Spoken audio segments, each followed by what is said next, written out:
ఉంటామని చెప్పి.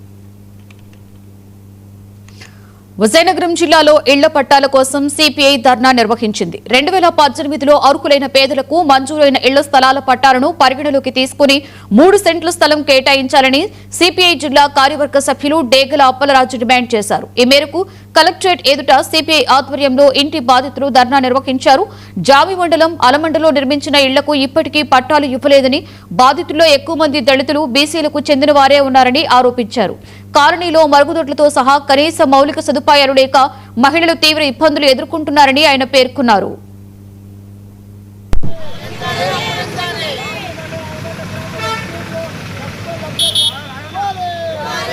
కొత్తవలస మండల కేంద్రంలో 2018లో పట్టాలు ఇచ్చిన వారందరికీ కూడా స్థలం అప్పగించాలని, అలాగే జామి మండలం అలమండ గ్రామంలో ఉదూదిల్లుకి సంబంధించి చనిపోయిన లబ్ధిదారు వారసులకి ఇవ్వాలనేసి ఈరోజు విజయనగరం కలెక్టరేట్ వద్ద ధర్నా జరుగుతుంది.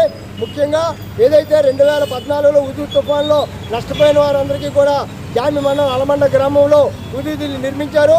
అనేక పోరాటాల ఫలితంగా, సిపిఐ పోరాటాల ఫలితంగా 135 మందికి లాటరీ పద్ధతి ద్వారా ఇచ్చారు. ఇంకా చనిపోయిన లబ్ధిదారు వారసులు 25 మంది ఉన్నారు. కలెక్టర్ గారు అప్రూవల్ 11 మందికి అయింది. ఇంకా 14 మంది ఉండిపోయారు. వారికి ఇవ్వద్దనేసి స్థానిక కోలా లలిత కుమారి గారు, స్థానిక శాసనసభ్యులు ఈరోజు 14 మందికి ఇవ్వద్దనేసి లబ్ధిదారులు కాని వాళ్ళ పేర్లు ఈరోజు ప్రతిపాదించారు. దీన్ని తీవ్రంగా మేము వ్యతిరేకిస్తున్నాం. వాళ్ళకి ఇవ్వాలనుకుంటే వేరొక చోట ఇవ్వండి తప్ప చనిపోయిన లబ్ధిదారు వారసులకు ఇవ్వాలి. ఎందుకంటే వాళ్ళు 5,000 రూపాయలు గవర్నమెంట్ షేర్దానం కట్టి ఉన్నారు కాబట్టి చనిపోయిన లబ్ధిదారు వారసులకు ఇవ్వాలనేది మొదటి డిమాండు.